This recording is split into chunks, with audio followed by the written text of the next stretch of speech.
In a world in crisis, can three idiots find hope in the darkest of places? Will love conquer all, or will hate win out in the end? This is a show called Hate.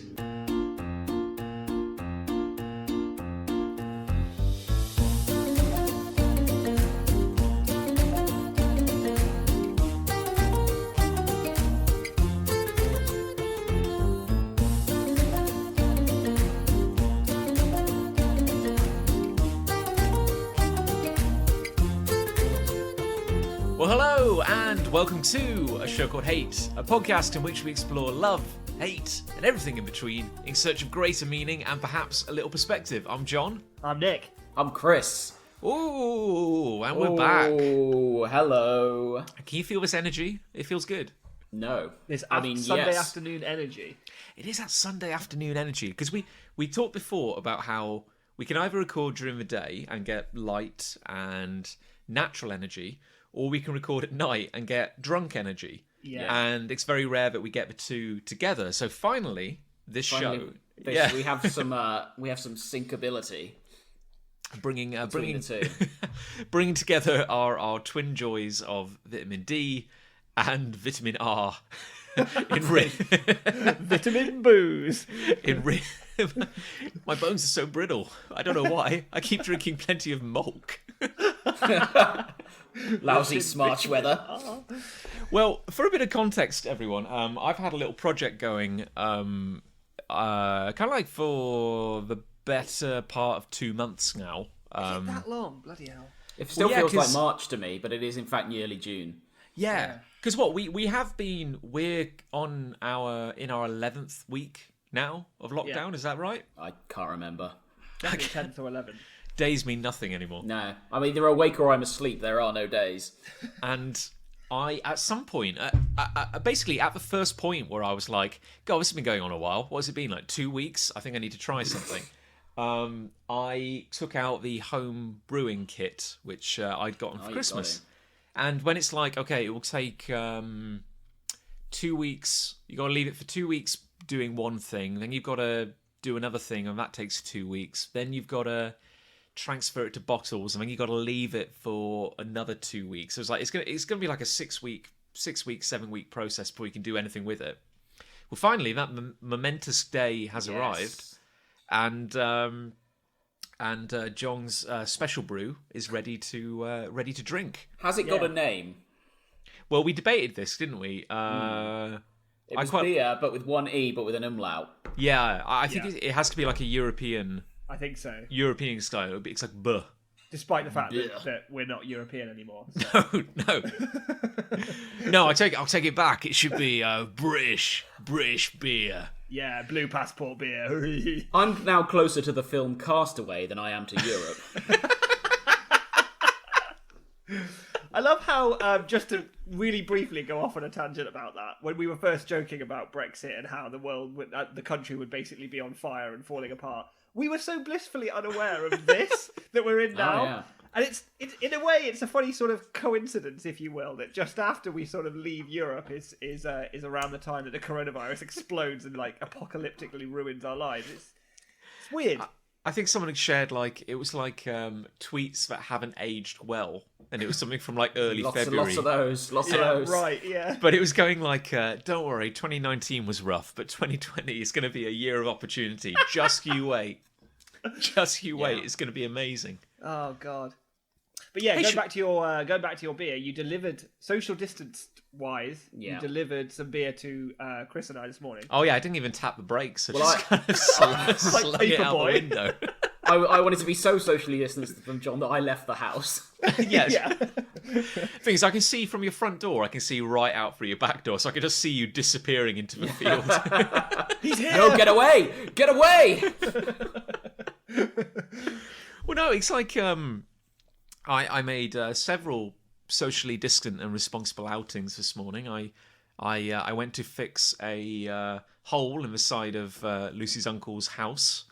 Nice. Not a big hole. We are talking like a hole you made though. I did make the hole, with my car, but and you do it again. And I go if he knows And he'll keep his mouth shut if he knows what's good for him. Tell the other walls what you saw.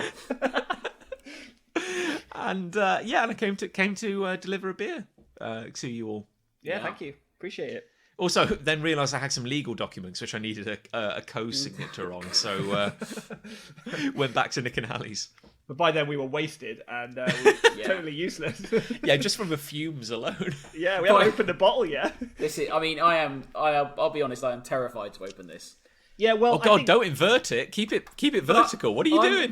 I logged on to this Zoom chat as we've got now, and you, John, had a bucket and a beer in your hand, and I thought, oh, will I need a bucket to open this beer? I had a And bucket. it turns out the answer is yes. I had a bucket and a rosary and an EpiPen, just kind of ready to go. I've got my inhaler on hand. I've got. I couldn't find a bucket. I've got big buckets in the garden, but they're covered in crap. So I brought in a paint Mad tray. buckets. I've now got a beer in a washing up bowl as I'm demonstrating to John and Nick. Yeah, I've got a paint tray that's covered in paint, but it's dry. Nice. Well, that might actually help help sterilise it. Yeah, if I have to drink from the tray, there'll be a bit of paint in there, but that's It's all right. fine. It's fine. I've got a towel as well and some kitchen roll. So yeah, I'm very excited. If I'm honest, I'm very excited. Okay, doing listeners, it. we're going to do a live uncapping on air.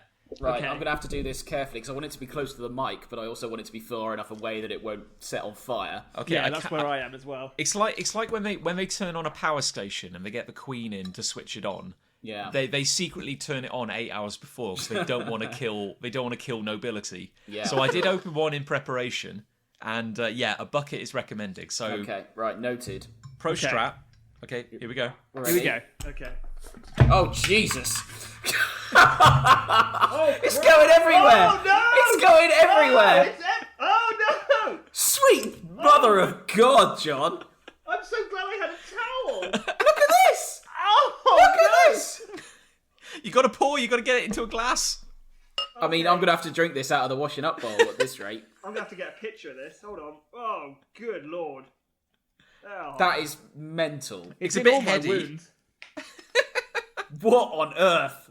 Okay, it's got a proud head. I'm not gonna lie. There's a lot of head. I think it's mostly head. Yeah, I've got like maybe This is not 330 millilitres of beer. No, I hate I've got to break that to you. It's 330 milliliters of gas. It's still going, by the way. It's still going. Oh yeah, Yeah. and it'll continue fermenting in your gut as well. That's I've the. transferred to a glass now. Holy crap. I've got maybe a 60-40 kind of. I'm gonna keep it in the bottle and see how it drinks. Oh god, from there. that's brave. I'm gonna just wipe down most of everything. I mean that was far exceeding my expectations in terms of going everywhere. Right, just gonna leave that there. Hold on, let me reorient myself and have a first sip. I may actually have some trouble reaching the liquid. It has to be said. Oh, Nick, you did a better job, I think. Well, yeah, but I think I got less beer overall though. You cannot see even anything through that beer. I can see a sort of sediment floating in it. Yeah, that's to be how you know. honest- That's how you know Yeah. it's real. I was going to say, that actually fills me with confidence, bizarrely. That's real beer. I'll be honest, John. I was expecting you to do a lot better than this. Well, think Ooh! think of it as like Jesus. archaeology. If you can get to the Oh God! I like it. I do like it, but I could No, it bite doesn't. a chunk out of it, I think. That took a long time for me tipping the bottle for it to actually arrive in my mouth. Then, it's like longer than I would have molasses. thought for a liquid. Do you have any idea what the percentage of this is? No, how do you even measure that? Do you just you dunk mice in and see how many survive? Yeah, for each mouse that dies is a percent. We made a homebrew a few years ago when we used to live together, John, as you'll recall. Or was it after you'd left? I can't. Anyway, It was after I left, but I came back. Yeah, we made a homebrew, and my God, that was strong. I know. I don't technically remember it, but I have read the medical report, and Yeah. I think it was at least 7%, if I'm honest. Well, that's ironically how I made all my money in paint stripping.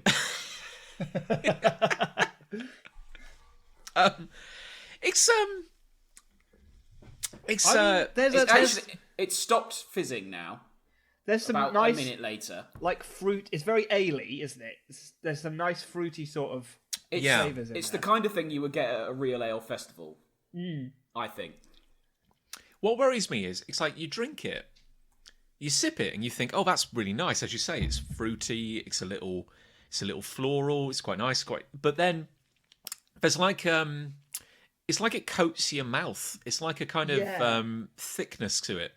Yeah, you'll taste it for weeks, I think. Yeah, I must admit, like I did. I felt a little crunchy after I'd drunk one bottle. Like it's like when you drink red wine, and you instantly feel your tear ducts drying up, and like your earwax hardening, and your blood just kind of turning to sand. It's a lot of tannins in it. Yeah, there is a lot of tannins in this. Yes, it is now. The foam is sort of staying virtually still. It's incredibly opaque as well. Yes, now that is an interesting development. How you light, possibly infrared, like nothing will pass through it. That is gravity. I don't think it's like the Guinness of light summer ales. It's light beer, but Guinness in consistency. It's like a heavy light ale. Yeah, it's for it's when you've got an important court appearance at midday, but you want something to kind of wet your whistle. I think I already feel tipsy. I've had 4 sips of it. Yeah, I've not had much, and I can feel that I've had it. Yeah, I can definitely feel an impact already, which means it's in my blood now. My blood probably is this now. I would say it probably is a breakfast beer, if there is such a thing, and if there isn't, there should be.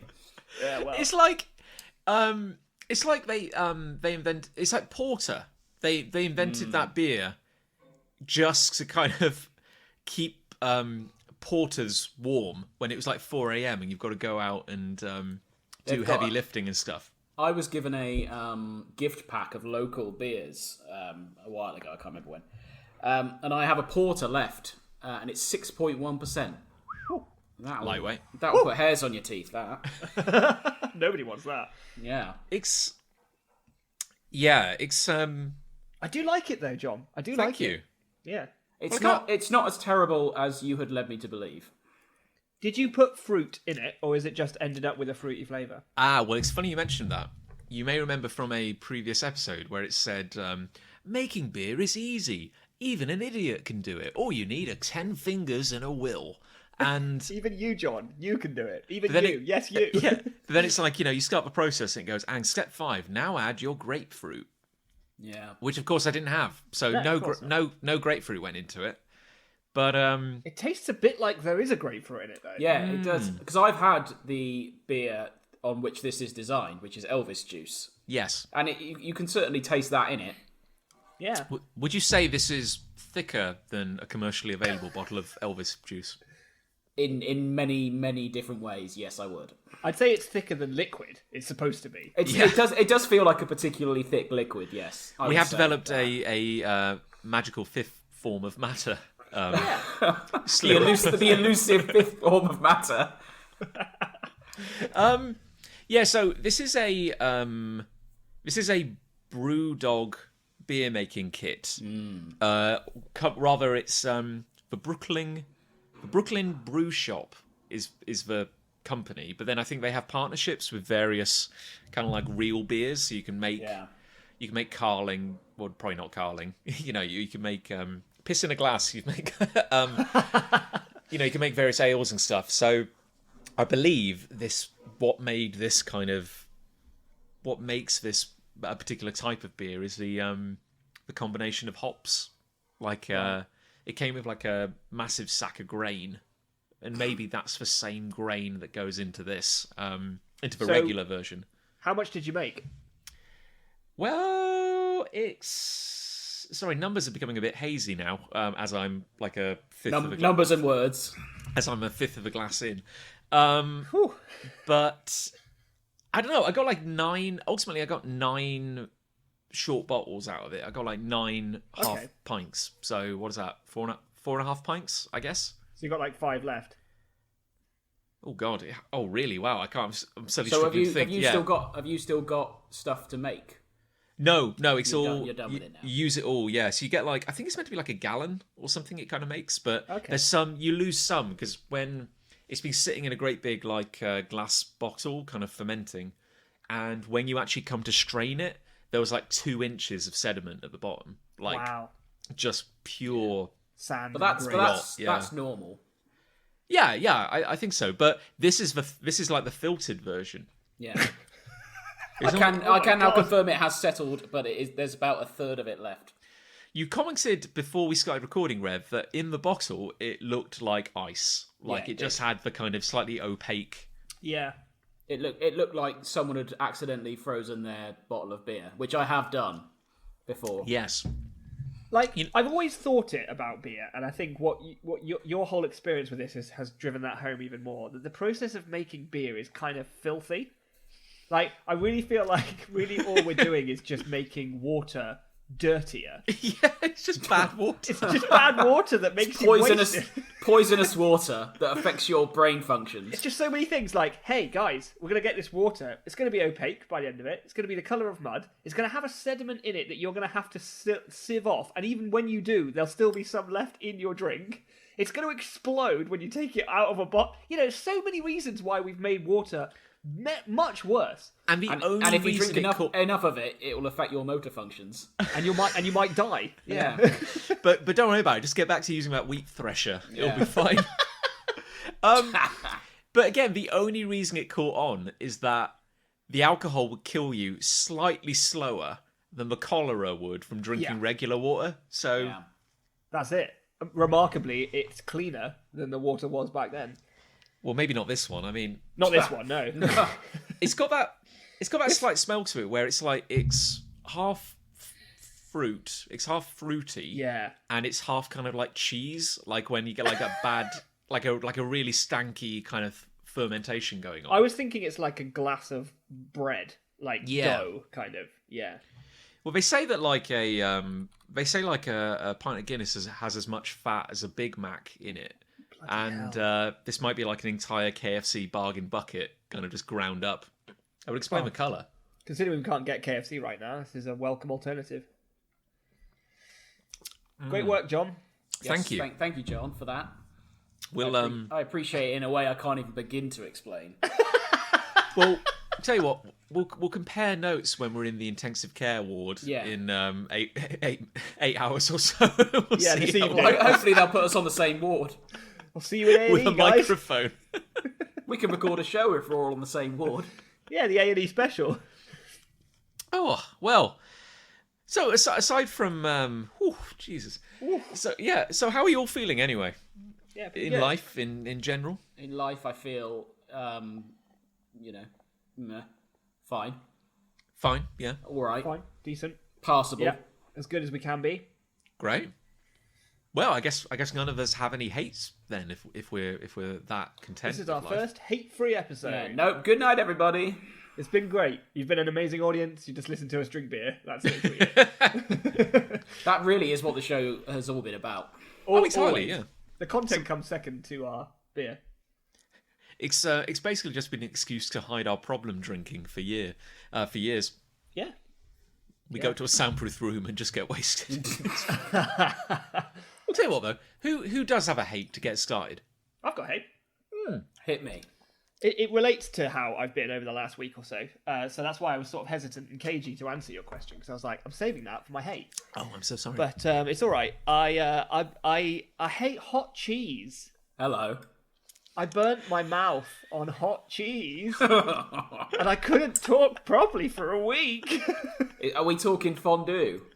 No, we're talking pizza, which, to be honest, there's very little excuse for. I have pizza regularly. It's one of my favourite foods. I know how to eat pizza, fundamentally. I'm aware of how to eat pizza. Would you say But, you were just overeager to eat? I was very excited. Yeah, Ali had brought back a Chicago Town stuffed crust, which Nice. is a rare treat, and the stuffed crust had a sort of tomato boiling, like magma-like tomato stuffing in it, which I wasn't wholly prepared for, if I'm honest. And I was very excited to get into the pizza. I don't like letting my food get cold, so I dive straight in. And it managed to like squirt into the back corner of my mouth where my tongue connects to my mouth. Literally the worst place I could burn, because everything I did with my mouth hurt impossibly. Were you doing your classic maneuver of ripping the entire stuffed crust off, and then like a hose pipe, just kind of Yeah. just squeezing that cheese right Like in? like a froob, you've just got to get every last dreg of that boiling magma-like stuff into your mouth. The thing is, I'm fairly certain I spoke to you the day of the cheese burning incident. Yes, I believe you did. This is what's weird, is that it really hurt at the time. And then I was like, oh, okay, well, dodged a bullet there. No long-term effects, no lasting damage, no scar tissue. Brilliant. And then gradually, as the days went on, post the event, it started to get a lot worse. And then and that sort of thing happens where you're like, maybe a day or so goes by. And because that hot cheese incident didn't seem to be a big deal at the time, you've sort of forgotten about it. And then I look in the mirror because my tongue's starting to hurt, and I stick my tongue out, and there's a blister on the side of my tongue. I'm like, oh, what? what really could that? What could I that always burn the possibly roof of my mouth, be? and then the skin comes off. That's the Oh, worst. God. Bit. When the skin comes off, and you can just like taste the roof of your mouth. What are you doing to yourselves? Like, Have you ever burnt your mouth, John? Oh, you should. It's great. That's great. It's I really good. I only eat room temperature bread. That's Yeah. all I eat. No, But you cook it at 210.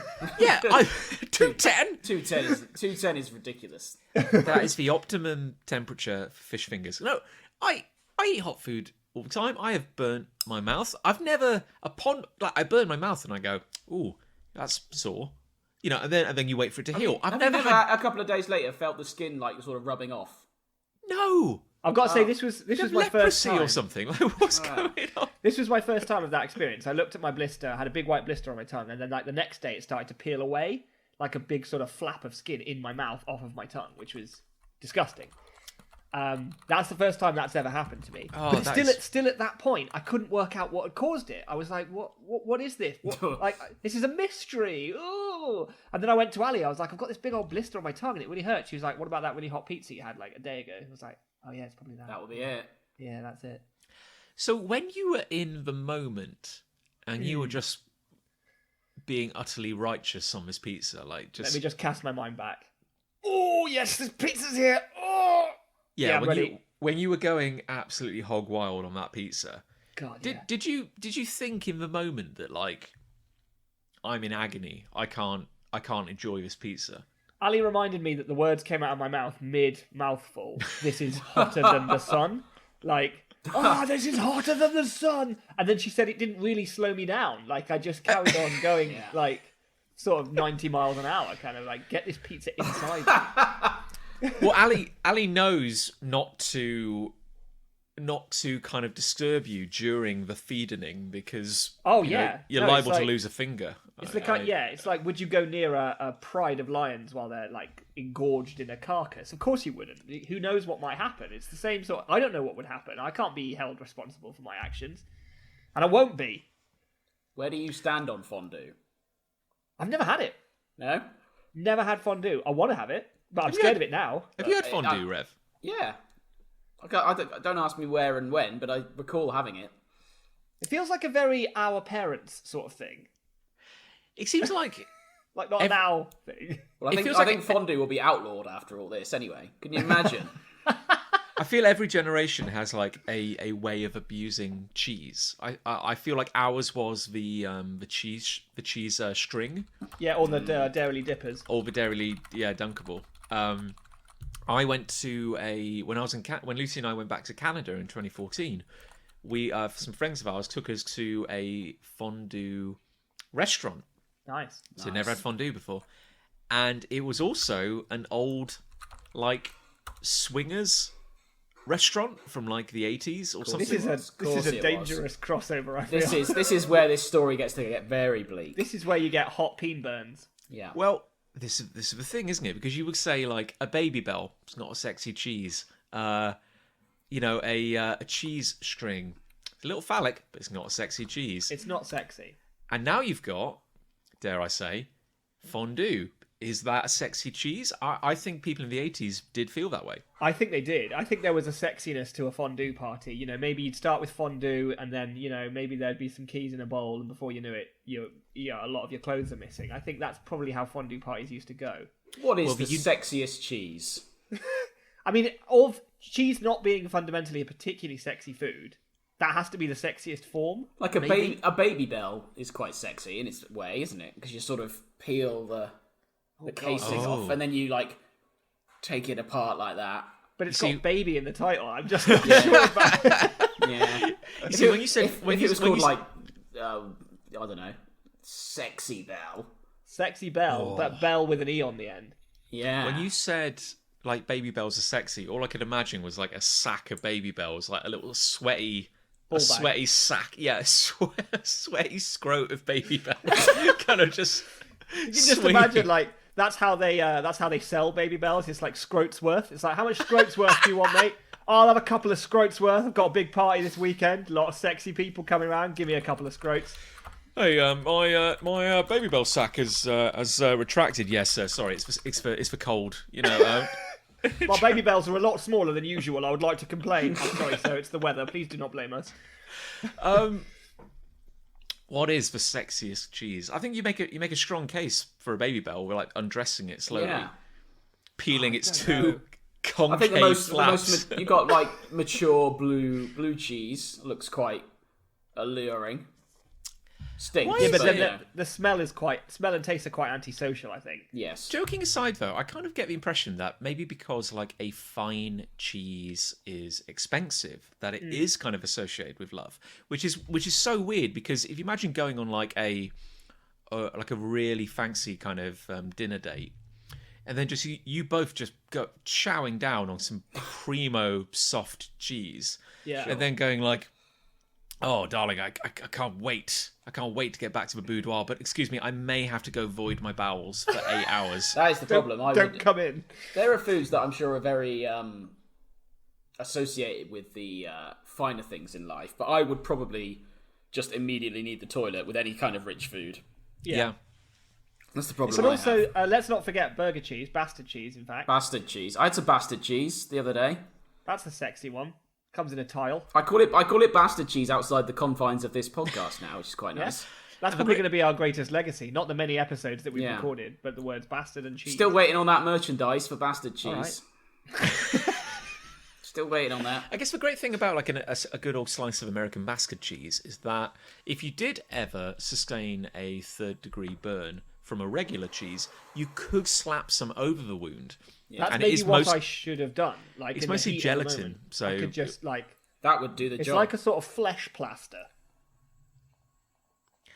Going back to the fondue swingers restaurant again. Yeah.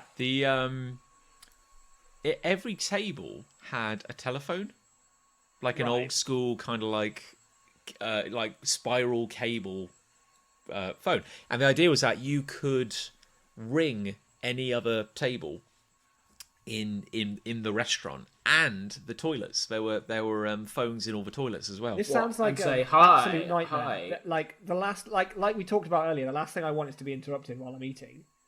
I don't want a stranger to call my table. What the hell?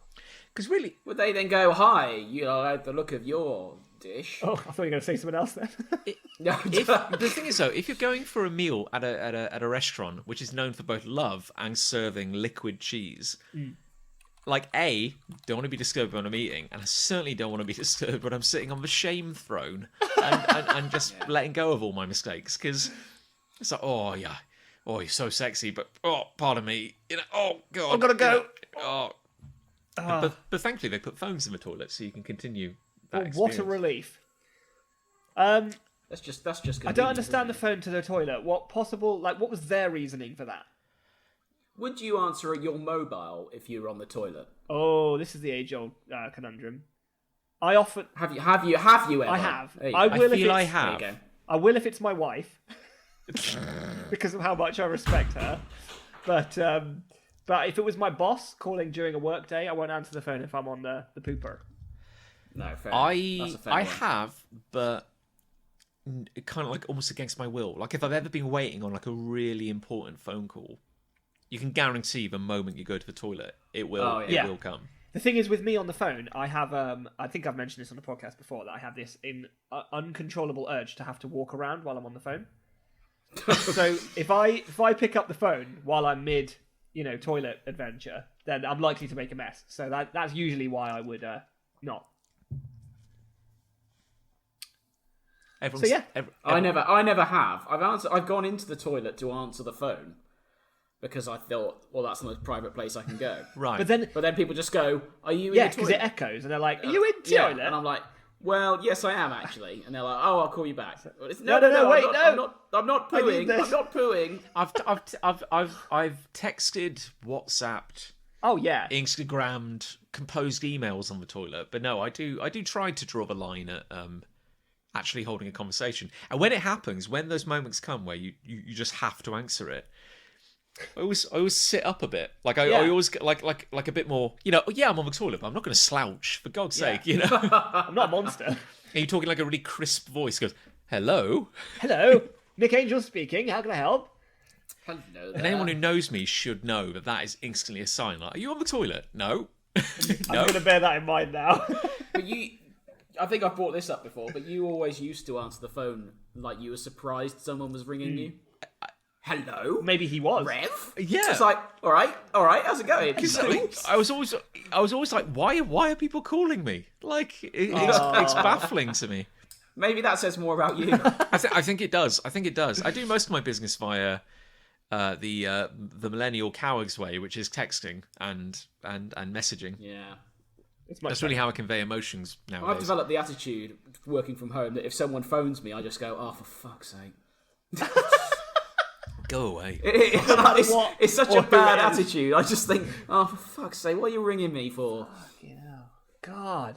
Get on Zoom like you Neanderthal. Yeah, What are you doing? Zoom like a real person. Anyway, to close off my hate, I discovered that the one thing that gave me relief, because like I can't apply any sort of salve or plaster to a mouth-tongue wound. The one thing that allowed me to survive was yop. Yop. If I drank a mouthful of yop, it was so cooling and it was so thick that it would hang around for minutes. God. Never if heard not of hours. that. It sounds like a disease of some kind. It's a yogurt milkshake, Yep. which doesn't make a lot of Is it sense. A yogurt Scandinavian? shake? No, I don't think so. Yop. It's everywhere in Tesco's. Sits next to fridge, What, just on every surface? just dripping off the shelves. Clean your surfaces. Treat your ulcers. Lubricate that engine. It does it all. Does it have an umlaut over the O? Is it more of a yoop? No, I think it's wholly American. Yep. YOP, like, like yop, I guess. Oh god. Imagine No, pitching for that. me- Imagine that product in its infancy, and they go, "Oh, hi, investors. We've got this great new product for you. It's called Jop." And they'll be like, "What the fuck are you talking about?" It's a soft J. It's Yep for our Change European it to a friends. Y, and you've got our money. I mean, we've as a species, we have historically done horrible things to the cow. Like we have completely abused that animal.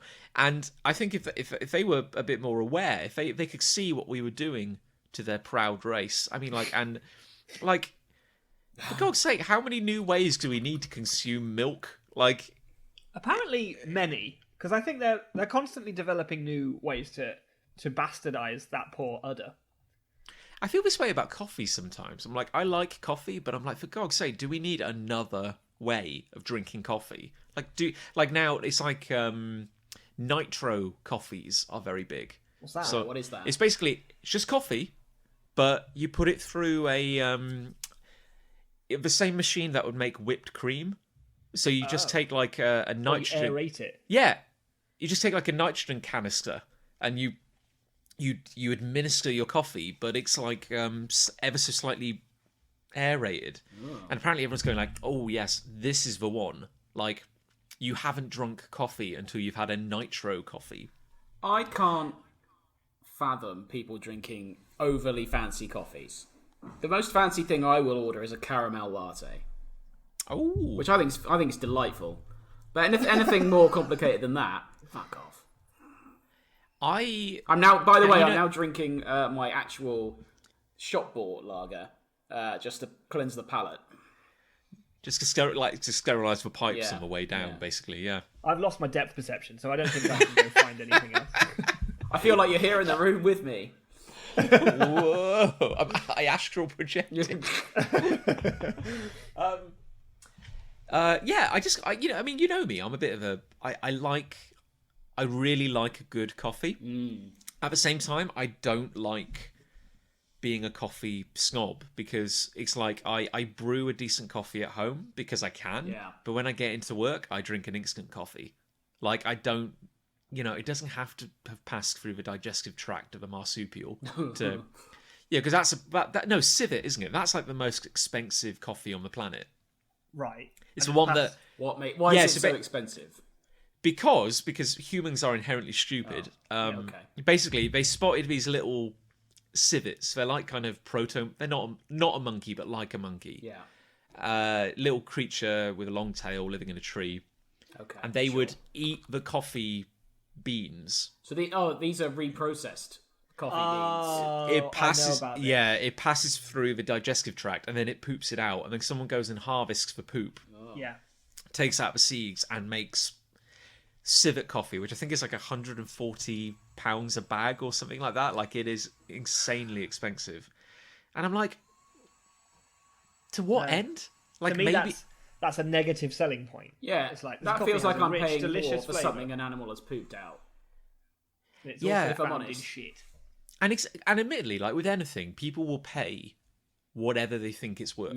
Yeah. Like, if you told me that, I don't know, this Star Wars trading card is worth £400 because it's the rarest one ever. Yeah. I'm like, well, fine, I don't know that. And if some connoisseur goes, yeah, that's fair, fine.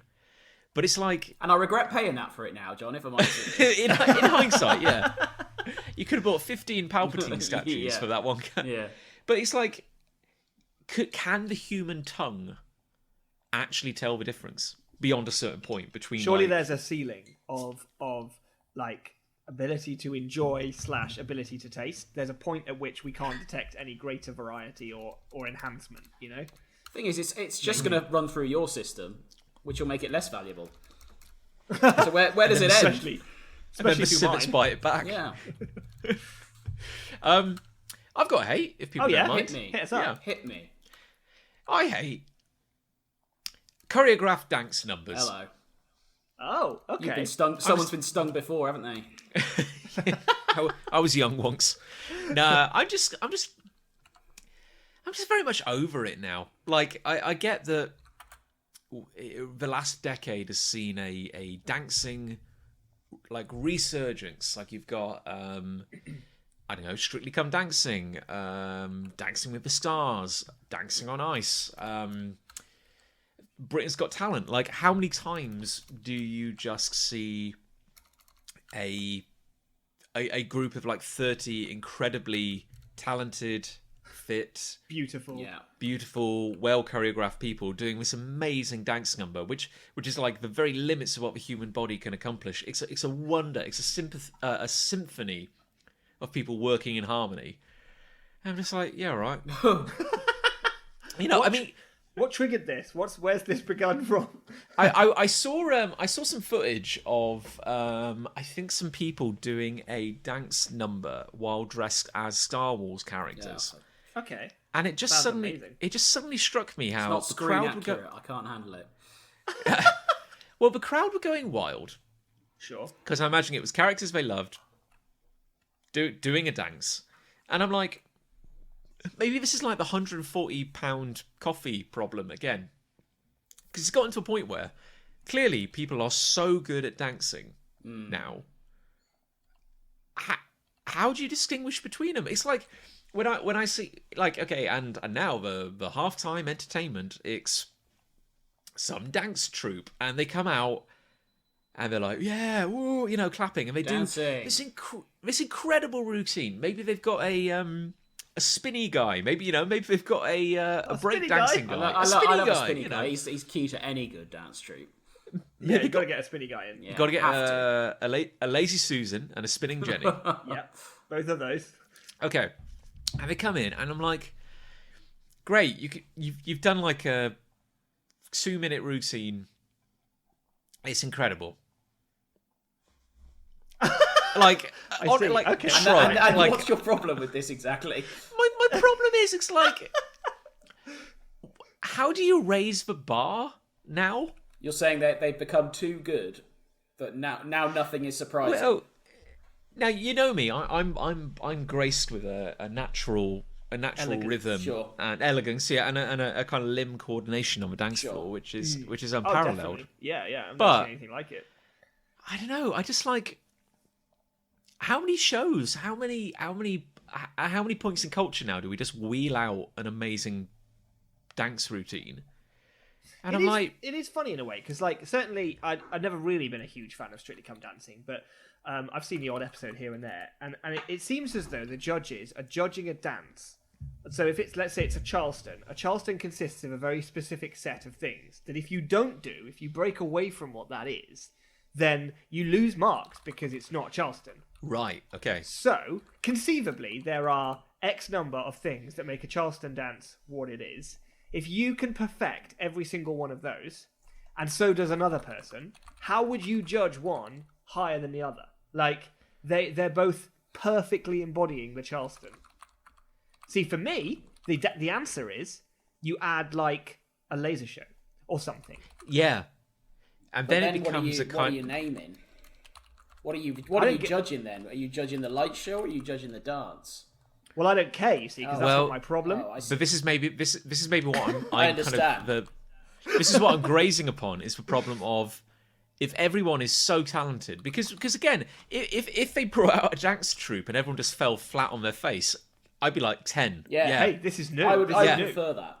Definitely. I'm enjoying this. This is good. But if everyone comes in from a position of being equally talented, and we just have this idea now of what like a big choreographed a big choreographed kind of dance number is meant to be, how do you in any way distinguish between them? It's like, oh great, here's the Daft Boys. Here they come. Oh, I love Way, those there's guys. 30 of I love them. the Daft Boys. They're great. And they've all got matching costumes, and they come out and they do this incredible routine. Oh, you know, they're roboting, they're moving their arms, they're spinning, like it's great. You love that spin, don't you, John? That's your favourite dance move. Yeah, Oh, he's gonna do it! He's gonna do it! the The spin. He went spin. all the way around. He's gonna do this And then- spin. And then was a someone does a 350 backflip, degrees. and then someone goes whoa, and then they all kind of strike a pose, and then the crowd goes wild, and then the next entry comes in and goes, oh, it's the East Side Flunkies, and they do, and it's like 30 people in matching costumes, and they come out and they do an amazing dance routine, and it's like, and everyone goes whoa, and the applause is like ever so slightly weaker because unless somebody starts flying. Like, unless someone legitimately reveals the ability of flight on stage, I'm like, dazzle me. How are you going to surprise me now? You know. Okay, well, I saw a video the other day of a Japanese dance group, and it was all sort of middle-aged blokes in suits being filmed in various locations around cities like Tokyo. And all they did is they stood in like a sort of triangular group, kind of like a group of bowling pins. Yeah. And they just walk in perfect synchronized slow motion walking around town. That's literally all they do, and they're so perfectly in sync that it's amazing. I believe I've actually seen that group, Yeah. and it's wonderful. Is it enough to sustain a whole YouTube channel? That is one video, It's a good question. and then it's like, oh great, now they're somebody else. They're somewhere else doing a variation on the same thing again. Here's my answer to you, John. I watched like 20 videos, so who's laughing now? Yeah. Yeah, John. That is your real well, name. I just kept watching it. well clearly I am the asshole here. Clearly. Big Yeah. time. I don't know. I just like that. You know, surprised me. You know, I'm like the Roman Emperor. I've seen everything. You know, I I'm think thumbs down. it's a classic example of if we were really in it, I can imagine someone on the outside of say comics or podcasts would be like, what's the point of another podcast? They're all the same. They're all just doing the same thing. It's just three guys who are increasingly disconnected from reality. Oh no, sorry, I see. Anyway, What are you moving on, doing, though. you fool? My point is that what we need is lasers, a spinny guy, and some slow motion walk. We need the extra bit, you know? The dancing bit's very impressive. So give me people all wearing suits that light up so that they only appear at certain frames of their movements or something, you know? I think we need to do more holograms. More Holograms, and then Been people saying like it for disappear years. and reappear as if by magic. Yes. I think that would feel- lend something to the. The thing is, you're Spectacle. describing what you think is new. I can already picture it, and I'm already bored. Give me more. Okay. They're all dressed up as different fizzy drinks. And then every time they strike a pose, drink like seeps out of their various joints. One of the dancers. Okay. But you haven't seen that. One of the dancers is made out of blancmange, and you, as an audience member, have to guess before the end of the dance which one is blancmange, or they will just collapse into themselves. And yet, despite the fact they are blancmange, they will feel it as an actual death. If you don't guess it right. I would There's say if there was a dance routine where the entire dance troupe were, shall we say, wearing masks to keep the illusion going, and then they do a perfect dance routine, and then at the end, a random one rips off the mask as they scream and turn to blancmange and collapse on the stage. Then yes, I would be impressed. Okay. I would actually. All right, noted. But what you're saying is that if you saw that a second time, you'd be like, fuck It's been done. Yeah. been Yeah, done. the next entries are waiting in the wings, and they're like, "Fuck! They did the blancmange. They did the blancmange move. Oh no! I remember once. I think I saw a clip of what may have been an Indian version of like Britain's Got Talent or something. Was it called India's Got Talent? It may have been called India's Got Talent. There's no way of knowing for sure.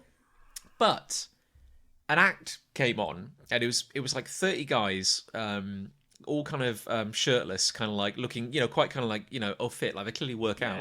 Sounds like my kind of show. right. And I think everyone was like, "Oh, they're gonna do a dance routine." Clearly, like that's why they're here.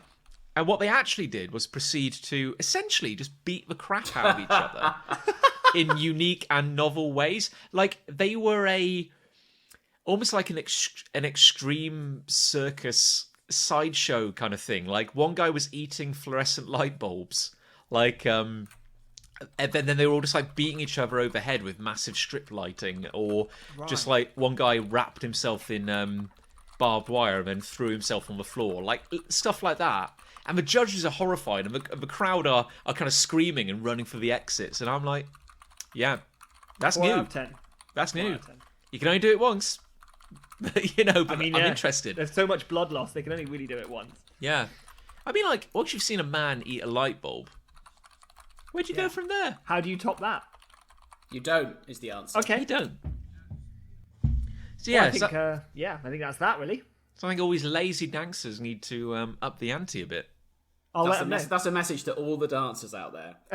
You're boring us. You're boring us, dancers. Do something better.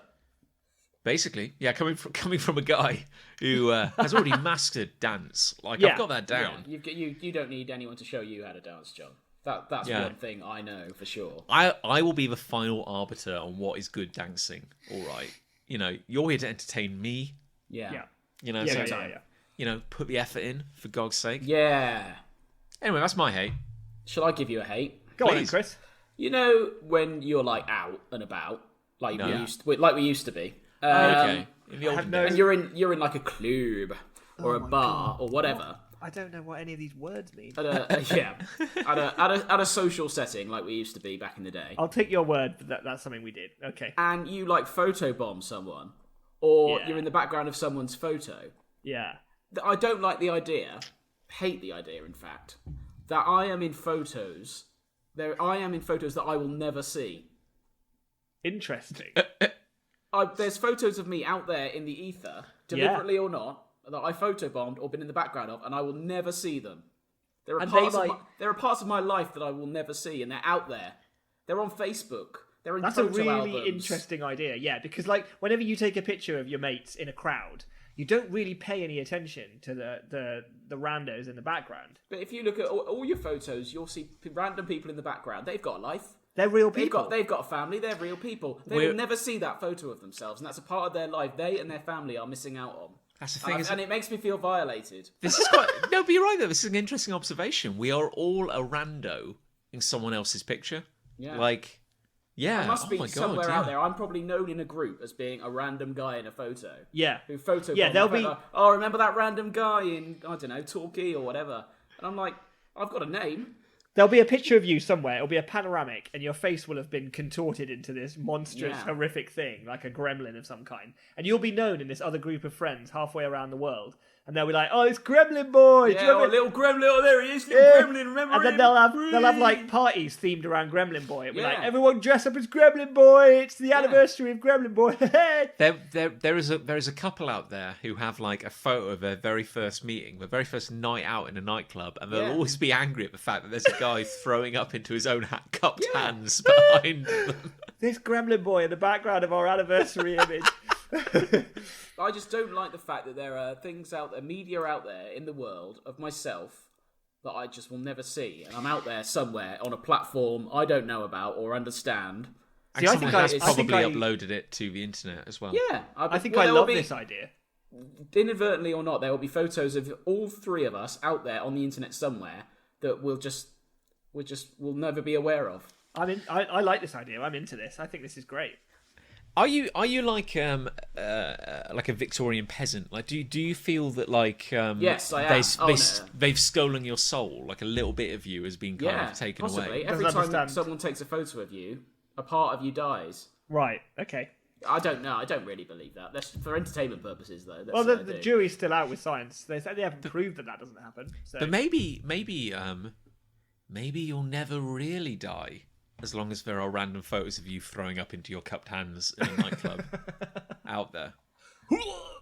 Yeah, but if I don't see them, how am I going to ever be aware of that plane of existence? This is your legacy. Your legacy stretches beyond what you know. I am only aware of the things I have felt and seen. If there are parts of me out there that I have never seen, how can I know them as part of my existence? It's very interesting. This is getting very philosophical. This is getting quite deep, actually. Yeah. I mean, you were there at the time. Like, you may or may not have a memory. Yeah, but I was probably drunk. I probably don't remember. I mean, if you were throwing up into your cupped hands, you probably were a bit drunk or very, very ill, and therefore probably shouldn't have been out. Yeah. But, I've done that before. But the bottom line is that although they have an image of you that you sort of has gone outside of your sphere, like you were there, like that was you were there. It's like planting your flag on the moon. Like you made a choice. Yeah, but you were there. Your footprint. But I didn't make a choice for a photo to be taken of me, unless I photobombed them. But even then, presumably having photobombed them, I would want to see.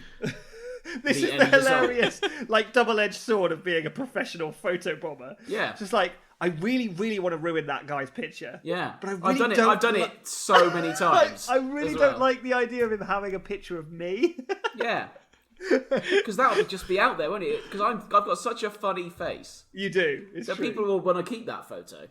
Yeah, so for every young couple that you've leaned over their shoulders of just for the right minute and stuck your head right in that photo. Yeah. You're like afterwards you're like, oh guys, we've all had some laughs here, but I will need that photo. I should. if you don't mind. I should photobomb someone and they go, oh hi, I've just photobombed you. Could you please Bluetooth that to me?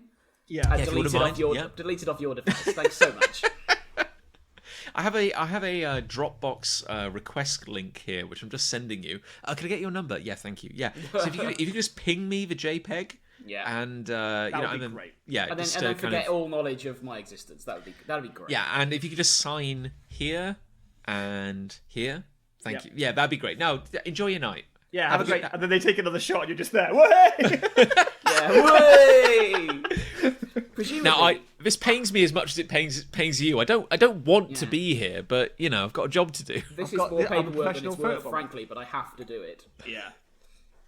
Of course, ironically, you'd then go down in history in their social group as the guy who got you to sign 15 forms in triplicate. But then I'm aware of that. That's part of my.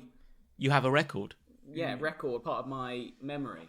Maybe you should stop photobombing people. Yeah, that's probably the answer to all this. And for the purposes of GDPR, you can then call up that couple in like 15 years' time when they've got kids, and you can say, "Hi, just checking in. I've decided I'm not actually comfortable with my image being out there anymore, so this is consider this like a friendly, very friendly request. Please, you will need to destroy those images. Yes, and physical copies. But No, I what don't care if it was in a wedding montage. Cut it out. Yeah. Cut it out. What if I sold my image rights to a company that I set up, right?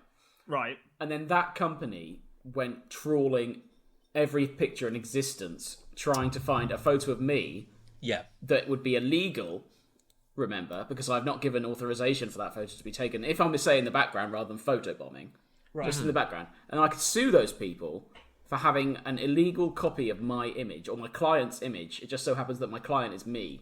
Yes. This could be the entire way that your company... This is a money-making scheme that I'm just coming up with. This is off where the top your of my company head. gets all the income. I think you Believe it or not, John, I've not given this any thought whatsoever. I feel you would have to start with a mildly threatening letter before it came to. Okay. What? Please destroy. Yeah, this is a picture. polite warning that Okay. my client is asking you to remove any instances of this image, and then you'd only get money if they decided to fight it. Yeah, which So they you- would, almost definitely. So I send them a cease and desist initially. Yeah, so it's a good plan. I'm not going to disagree, but I think it's a very good plan. It's great. It's foolproof, really good. I think. Yeah. But you would, however, you'd need to. The really lucrative targets are going to be the ones who will want to fight it. So you're going to have to get into pictures where you are absolutely integral to it. Okay. Like weddings is a really good one. So I think you need to start crashing a few more weddings than you actually currently are. For example, if a couple pose next to a tree, let's say, I would have to be the tree. You could be a effectively. tree. Yeah. Basically, you just need to make sure that the images that you're in are very, very personally significant to the people that they're of. Gotcha. So if it's Okay. like I think we can manage that. You wait for that moment where a dove just lands on the bride's head. Yeah. Just at the moment that they're going to kiss for the first time as husband and wife, and you just dive in with your top off and with "fuck you" painted on your chest, and you just get there. You just get there. Yeah, I mean, I've got to make it look like an accident. That's the problem. Because if it looks like I've done it deliberately, then I would struggle to claim. No, that's what I'm saying. That I didn't mean it. That's what I described then is a classic accident for you, just being topless with the words "fuck you" painted on your chest. Okay. I mean, do that could happen because I do walk around like that. Exactly. I do like the idea that not only have you crashed a wedding, but you didn't just get in one photo, you got in every photo. Yeah, So yeah. it's like their day has Yeah. already been ruined, but they're like, well, we have to salvage this moment as best we can. We've got the photos. We paid for a photographer. We can't not use them. So their best wedding photo. Oh, It's God. like you mounting the table, like taking a running jump over the table, sliding through the towards plates of couple. cheese. Yeah. This could work, I reckon. Yeah. I reckon this is going to be good. And that's framed in their house, and it's got precious memories on the frame or something. And it's this is the best. And then, just to top it off, I sue them. Yeah. So not only have you ruined their special day and the only photo they have of their beautiful moment on the wall, but then they get a letter from you. I'm gonna quickly, while we're on the phone, and I'll post it to the group later. I'm gonna show you a screen share of my greatest ever photo bomb, and I'll post it on the show called Hate group when this goes out as well. Oh my god! I'm very I can't excited wait. now. That was a genuine photo bomb. So this is my friend's wedding. It's him and his bride kissing on the stairs of this lovely hotel. Where they got Beautiful married. setting. And it's me in the foreground with my thumbs firmly up in the air. And that was a genuine photo bomb that I did at someone's wedding. It's what's remarkable about this image is that a classic photobomb is usually that the bomber is in the background and the subject is still very much what the subject was meant to be. But what's beautiful about this image is that you look like you're the subject. Yeah, But They are crashing. They're crashing my picture, exactly. they're crashing your great picture of being a Burke at a wedding. I saw I'll pop that on the group when this goes out. Oh my god! Please do. I saw of something that went viral about how this couple got married, and I don't know if it was like a dare or a bet or something, but one of their friends, but he was challenged to come to the wedding dressed as a clown. And Oh my god! and he did, and all their official wedding photos Oh, that's amazing. are the two of them kind of like looking lovely, and there's always a clown in the background, just looking that's really amazing. miserable, just kind of standing and staring. Yeah, that's great. Yeah. Oh, we- amazing. We missed an opportunity with our weddings, John. Oh, clearly we Yeah. did. Yeah. Yeah. Jesus. Well, So there you go. Something to We've think set about a challenge, Rev. Something Yeah, to you- think about if you've ever photobombed anyone or felt like you've appeared in the back of someone's photograph, that they've got a part of certainly- you that you'll never get back. You've certainly awakened something in me that I didn't know that I needed to be anxious about now, Yeah. and now you've added that to my vast complement of things to be anxious. So thanks for that. You're welcome. Yeah, no worries. That's cool. Well, Nick, do you have a love? I have a love. Yeah. Oh.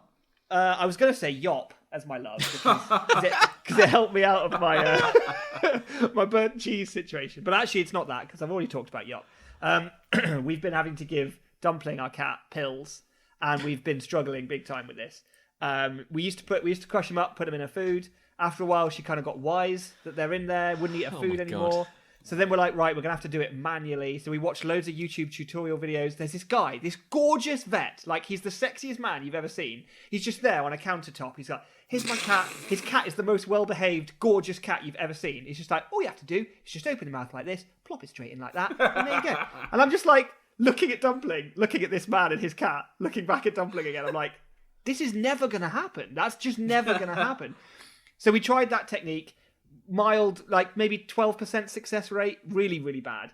Usually it would end up crushed all over her lips and gums like a beard of pill, and the pills are bright blue, so it was awful.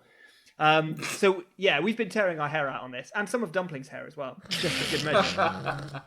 And but then Ali found on Amazon a special pill wand. Oh, no. hello. Yeah, Hello. and this has changed our life. They saw Because you it- coming, didn't they? Yeah, yeah, they did. Oh. It looks like a syringe, right? And it is a syringe, so there's that. And what you do is you pull some water up into the syringe, but then at the end, where the God. water would squirt out, there's a little sort of claspy hand that you hold the pill You with. pressurize it. Yeah. It's like a water cannon. It's Oh like, my yeah, God. exactly, yeah. So then you sort of jam this into her mouth, squirt the water, which pushes past the pill, releasing the pill from the little hand, all down her throat, like that. She only God. chokes like 90% of the time. No, I'm joking. She never chokes. What are her limbs doing while you're doing this to her? Trying to fight mostly. Yep. So Ali tries to hold most of the limbs, but usually a limb gets out and is like pouring at our hands, or my hand specifically, because I'm the one who administers the wand. But it's we're too fast now. We're too fast for her now. She can't. By the time that pours up, I'm already in. I've already squirted. It's gone. It's too We've late. done it. We've had 100% success rate with this Oh my thing God. since we've been doing it for like 5 days now. It is remarkable. The thing is, I am just picturing right now trying to do that for our cat Bradley, and you would lose an eye. Yeah. Like he Well, you've got tried to. he tried to kill me the other day because I shut the window. Like he just didn't like that at all, and I had to run out of the room while Lucy threw a blanket over him because he was just no joke. Lucy still has a scar on her arm from like a few months back where he just went for her. He's like a proper hunter. He's a proper shit, is what He's he a is. shit, Like, yeah. he's lovely like 90% of the time, but then the one time he wants to really just punish you, he just goes to town on your sweet flesh. Well, I My think God. like a lot of the videos we watched before we got this wand, like advocated wrapping your cat up in a towel Yeah, so the limbs can't go anywhere. But like Dumpling can sort of like a turtle, like shrink back into sort of nothing, and then like there's just nothing left of the cat. Like she's gone. She's just completely compressed down into like a coiled spring of some kind. So yeah, it's great. Get it now. Buy now. Buy 2. Buy one for your friends and one for yourself. Even if you don't have a pet, buy one now. Wouldn't it be weird if after all this we ended up with like a cat wand as our main sponsor? Well, that'd be great. I'd happily be an advocate for pill wands. I wouldn't have seen that coming, to be honest. a pneumatic pill dispenser. My Yeah. God, I mean, Yeah, get in contact. Pneumatic pill bright or whatever you're called. So sorry, is it called a cat wand or a pill wand? I don't know what it's called, to be honest. I'm calling it a pill wand, but it's. I mean, I think it could be used for other animals. I don't think it's unique to cats. Jesus, yeah, wow, Yeah. Amazing. Who'd have thought? I mean, Bradley did once when I first started living with Lucy. He did once jump onto my face, and you kind of think of the most dangerous bit of a cat being its claws, but I discovered the hard way that cats can also bite because much like a face hugger, his paws were occupied kind of clinging into my neck, and his jaw closed around my bottom lip. Jeez. And he actually kind of like was holding it away from my face, biting into it. Nice. So when I kind of threw him across the room, which I feel like in hindsight I was justified in doing. Yeah, sure. You can tell that to the courts. Oh, and he landed on his feet as well. But yeah, but blood was pouring out of my lip, and I had these great big like scratch marks going down the side of my cheeks. I had a photo of it. I wish I knew what had come of it because Chris Ray's in the background of it as well. Yeah. That'll be £5,000, please. Jesus. Well, I've got a love, John. I've got a love. Go on, Em. I love documentaries. Yes, Yeah. is the correct answer. Thank you. Yes. Completely agree with this. Documentaries are fucking brilliant. This is what my isolation's been all about. It's watching documentaries on Netflix, and I love it. What I documentaries love have you it. been watching, John? Yeah, What John. haven't I? What haven't I watched, Rev? I've watched. I don't know. I asked you. Well, I started out with the one about the Fire Festival, Oh, that's yeah. good. That's a good one. which was eye-opening. Yeah. I've also watched one called Murder Mountain, which is all about the hills in California where they grow cannabis. It was very interesting. Okay. Actually, no, that was all right. It wasn't great. That was okay. I watched the one about the secret triplets. Yes, I was about to say that to you. 'Cause Yeah. That's a great one. That was really good. Oh, I haven't seen that. Three That is Identical Strangers, it's called. Three Identical Strangers. Yeah, that's where it's like the synopsis, Nick, and this isn't a spoiler, but basically it's like the 70s, Rev, is that right? When it kind of kicks off? Yes, yeah. Yeah, so this guy goes to college, first year at college, never arrived, and everyone's like, hey, glad you're back, mate. You know, oh, we had such fun last year. I can't wait to... We're going to do it all over again, you know, and kind of like girls are coming up and kissing him directly on the mouth and stuff, and he's like, well, this is a very friendly college. And then he moves into his room, and this guy comes up and is like, hey, Freddie, great to see you again. He's like, what? Like, what are you talking about? And then he's like, oh my God, like, I think you have a twin. And he's like, we have to go meet him. Like, now, we thought you were leaving college. But so they hop in a car and they bomb it across the state, and they drive up to this guy. And it turns out they are identical twins. Wow. They could not look more alike. Separated at birth, adopted by different families. Whoa. And this makes the newspapers. And then another guy in another bit of the United States reads the news item and is very confused because he's like, why are there two of me in that picture? And he gets in touch. He's like, hey, I think I'm your triplet. I think I'm your triplet. And yeah, it turns out they were triplets who'd been separated at birth. And then There's a lot more to it than that. yeah, then it gets even weirder. Like it gets very weird. it goes off the rails. Is that on Netflix? That is on Netflix. Yeah. Okay. But I've also watched Icarus, which is Yeah, about that's good. doping. Well, it starts out being about doping in cycling. So kind of like jumping off like the Lance Armstrong thing.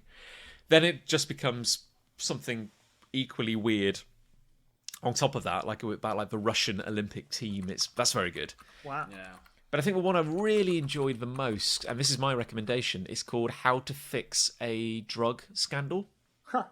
It was really good. And that is about, oh God, I think it was in Boston. I can't remember. I've probably got that wrong.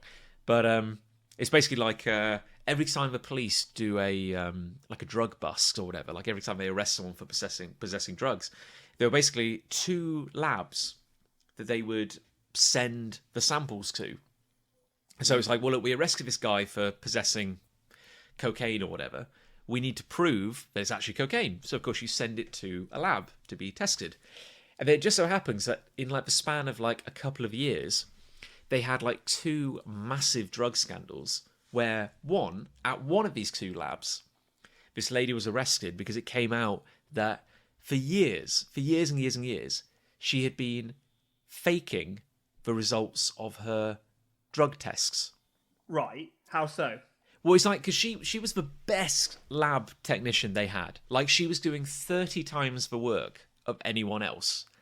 And, like, everyone's like, well, she's amazing. She's a credit to the the facility. She's amazing. She's just astounding. I wish we all could work as hard as her.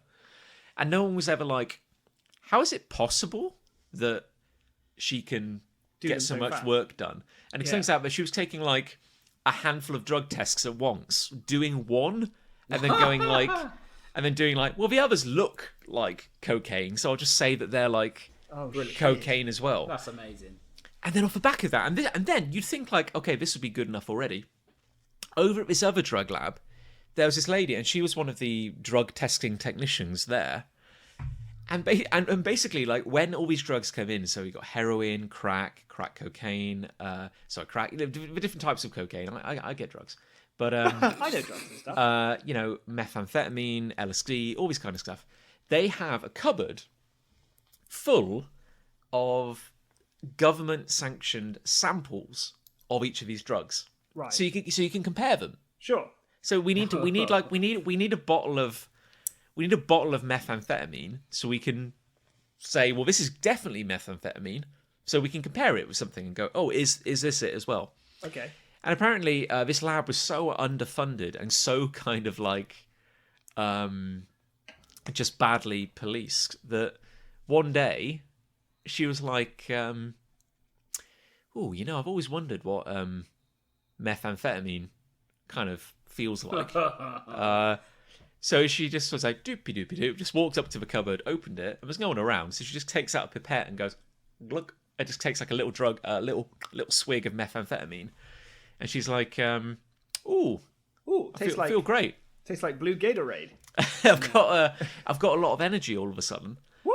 And who would have imagined that over the next 9 years, her drug habit would completely spiral out of control to the point where she was utterly, hopelessly addicted, and was just moving on to like whatever she could get to kind of like. And after a while, like they had like a liter bottle of like methamphetamine, and by the time she'd finished, it was like nearly empty. Holy crap!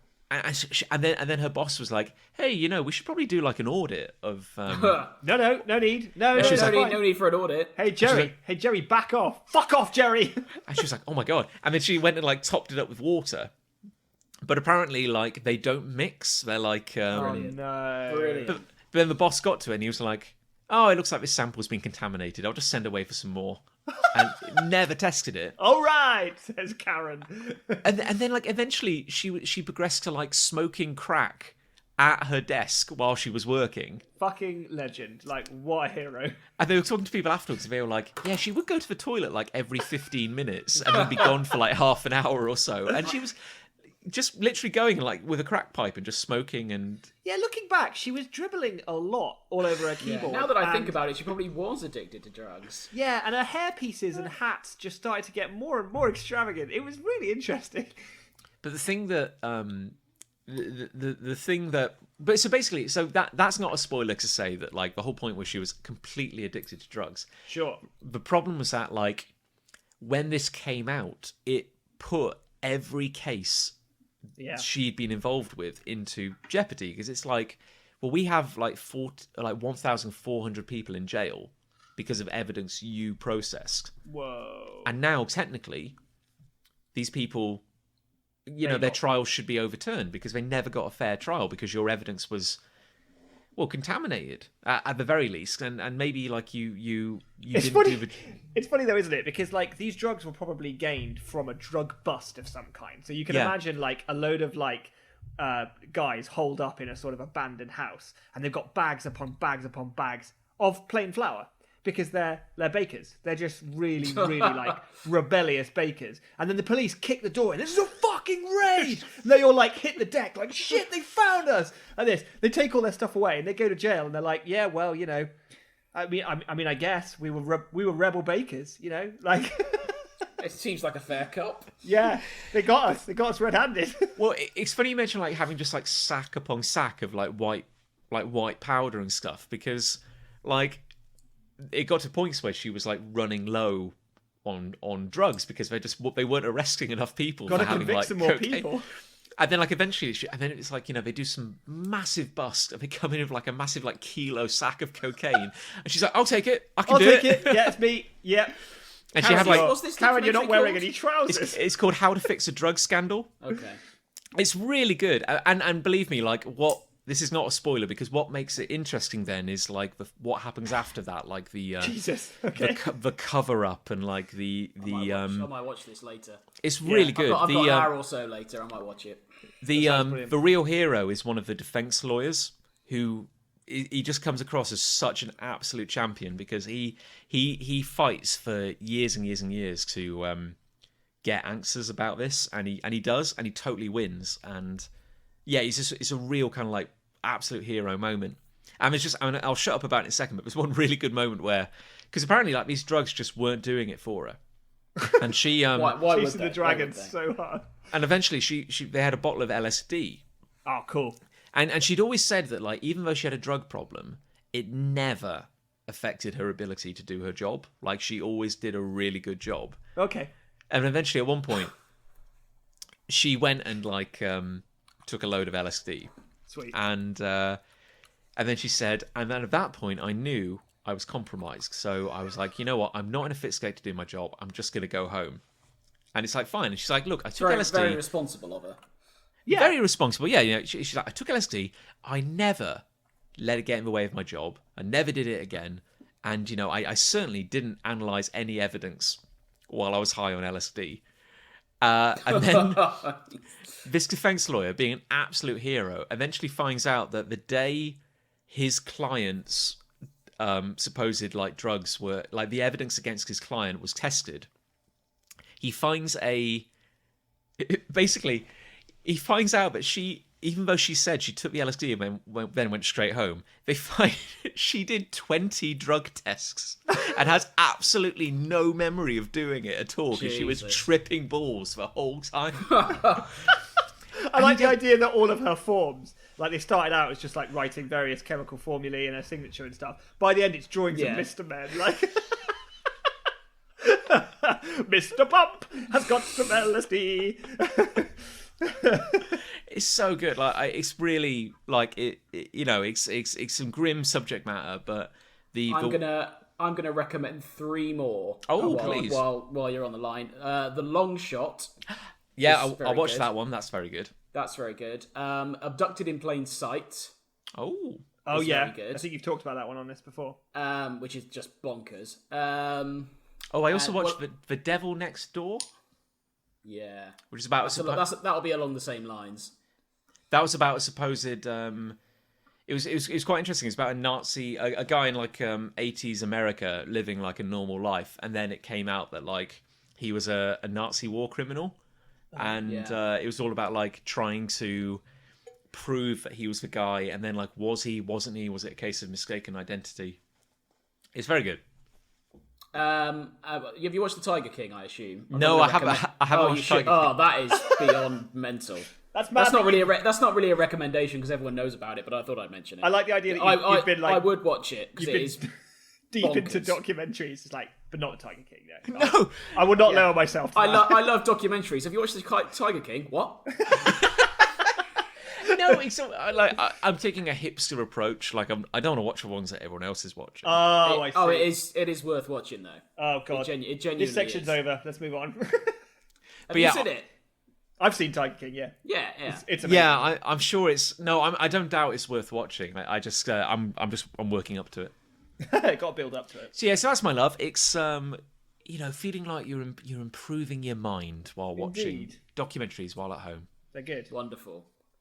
Well, I recently subscribed to Disney Plus. Oh yeah.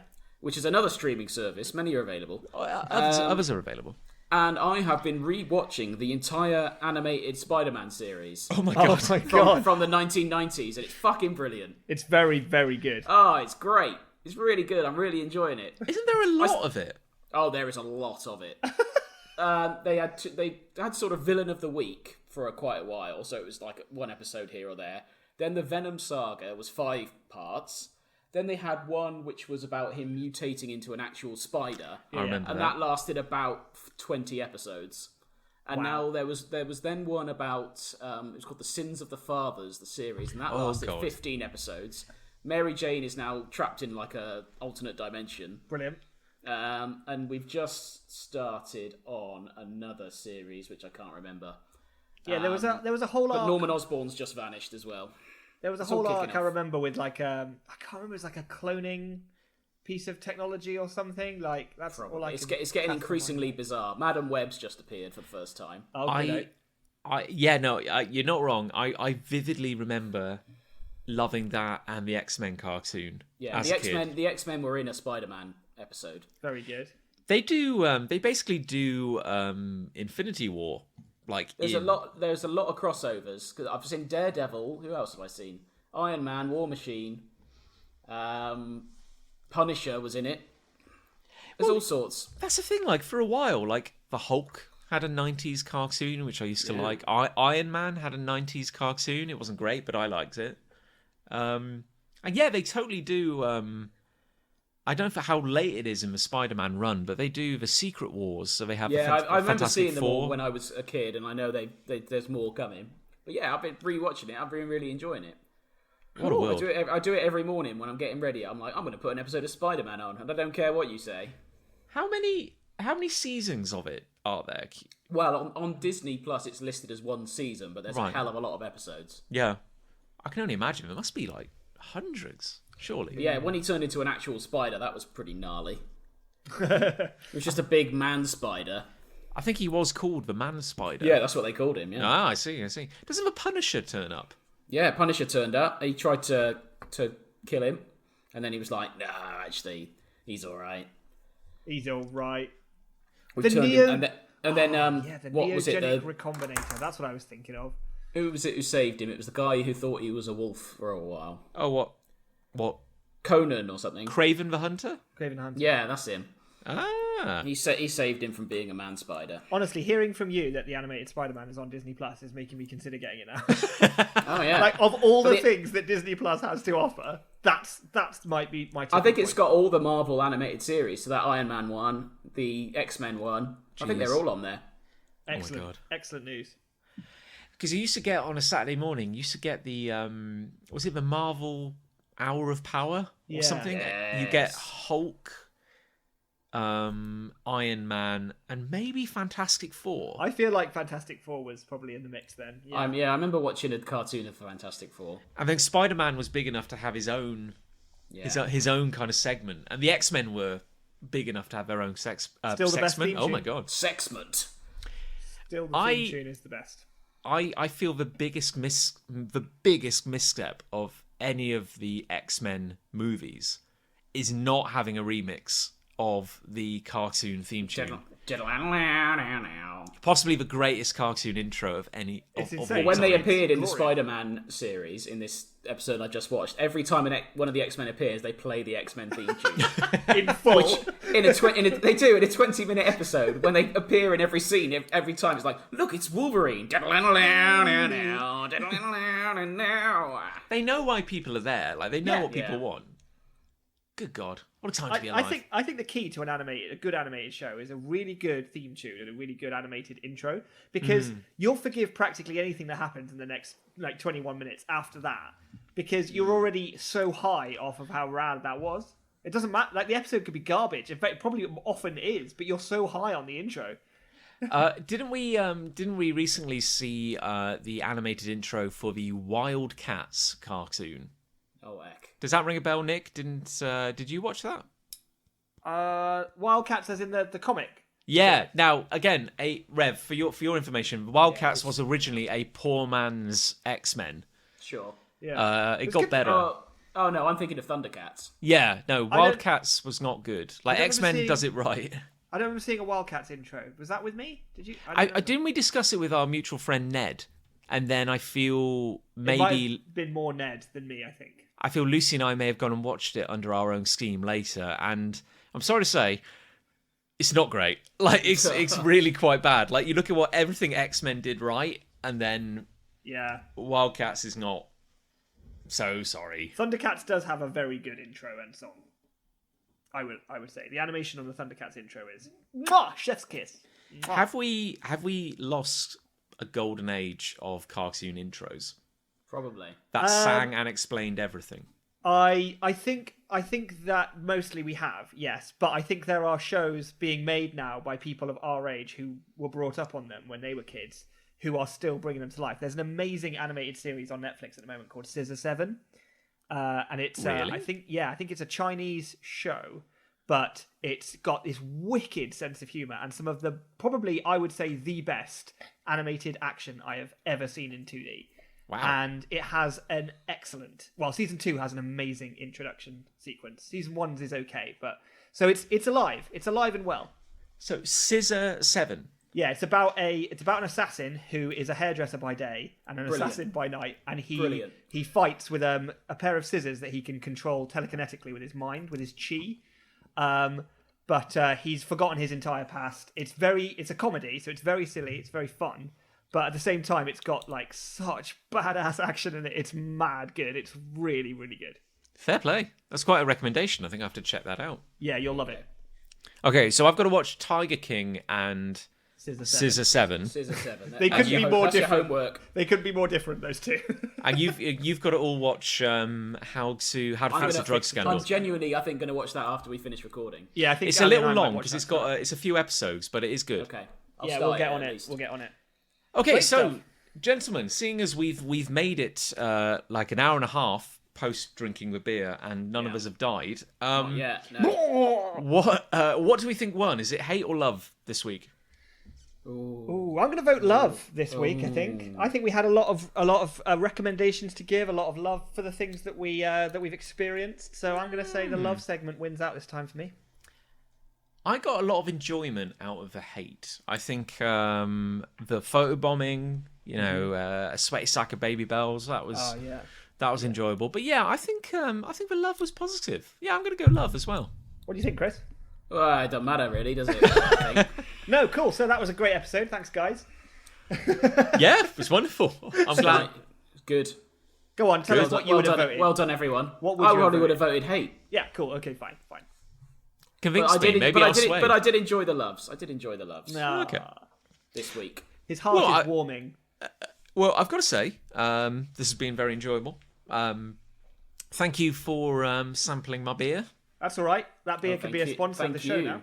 I've now got like a washing up bowl that's quite a lot of horrible looking liquid in there. Yeah, I've got a paint tray full of silt. But It's definitely orange, isn't it? It's a very striking colour. It's a powerful smell as well. yeah, I have a feeling it's going to come out looking pretty much the same as well. I mean, I like you, Rev. I had a second beer to kind of cleanse the palate. I've finished that now. And the weird thing is that second beer was so less alcoholic. I actually feel sober now. Like I feel it has kind of balanced. It's Yes, leveled that's me how out. that works. Yeah. I'm going to go and do some cocaine tests now. Right. Yeah. Well, on that note, I'm going to go have a yop, I think. Well, on that note, thank you for listening, everyone. Stay safe. Don't forget to love and hate. That was almost like an outro. That was good. That was like an outro. That could be Could it. be. That could be it. What would be our usual outro, though? Oh, it's that one we use.